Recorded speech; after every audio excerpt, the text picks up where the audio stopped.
When it comes to strategy, strategy is going to help you get to that vision, right? It helps you create and travel the path to bring your vision to life.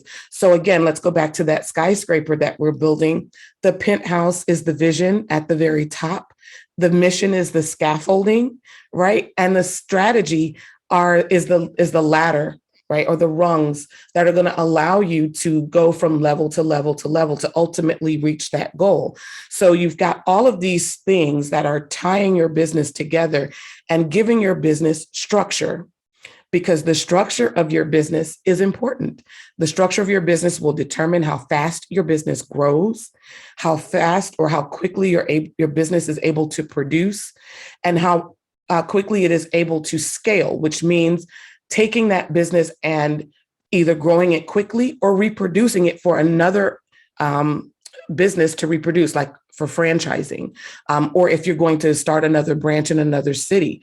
You have to be able to reproduce a method, a strategy, or taking people along a specific path to get them where you ultimately want your overall business to go. So every single part of this has a very significant role to play in the success of your business.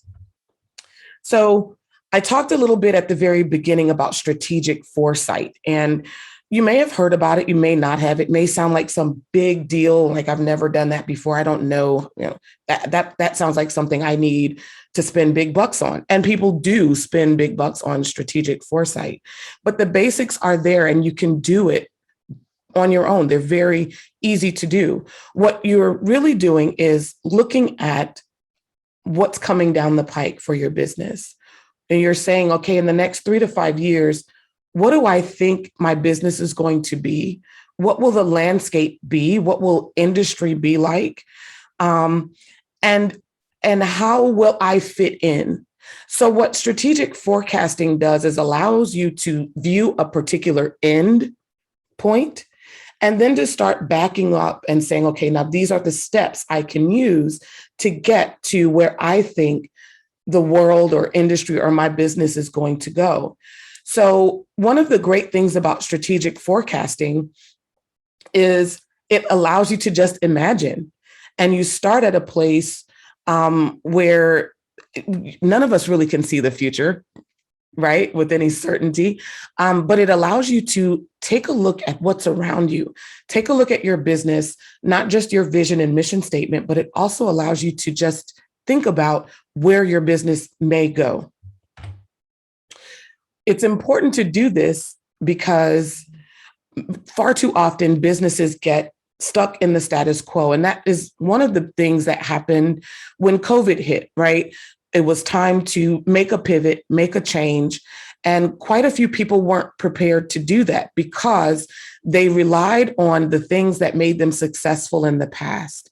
And sometimes the old tricks really don't work anymore. We have to be able to pivot or to make a change or to abandon things that made us successful in the past. And for some of us, if we've been successful for 5, 10, 15 years, it's really hard to pivot because you know what works, tried and true. You know, this is what I've done. This is what is working. This is what should be working. And I don't understand why it's not working. When your mind gets into that mindset, and you refuse to let go of what you already know, disaster is imminent. You have to be willing to say, here's a problem. I'm not adjusting well. What used to work is no longer working. How can I change? How can I get on the new boat? How can I look around me and see what's happening and take advantage of that? That's called being agile. If you think about a boxer, when punches are being thrown, that boxer has to be able to anticipate the muscle tension, the positioning of the person throwing the punch, and anticipate the motion of that punch in order to dodge, right? You've got to do the same thing as a business owner. If you don't, you're going to take it in the mouth. Boom, you're going to get hit. And before you know it, you're going to be down for the count. And so your business has to be able to pivot and to move with the changing industry with the changing of what people want, because that changes. I mean, just on a monthly or weekly basis, people's proclivities change. So it's not just about, I don't know what to do to make my business work. Sometimes it is, I know what makes my business work. I've been working it for 30 years, and here comes COVID, and what I've been doing doesn't work, or some other tragedy, or some other change in the market, a disruptor. It's not necessarily a pandemic, but if you are a thriving or were a thriving taxi cab company and Uber comes on the scene, what do you do, right? Your enterprise, and here comes Turbo or Tubo, I think, the company where people allow you to rent your car directly. It's like an Airbnb for cars. If you're enterprise, are you worried? Enterprise and Hertz and Budget Rental and Dollar, those guys have made big, big bucks renting cars. Well, these disruptors come onto the scene. How do you pivot when your success has been successful because of what you've done for the past 10, 20, 30 years?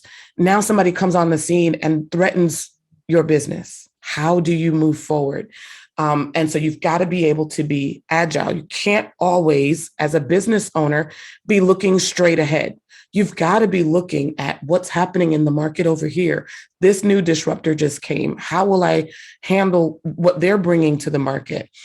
People are starting to move to a more digital age. How can I provide my services in a more innovative way so that I always have money coming in and I don't have to shut down simply because I can't change when the world changes?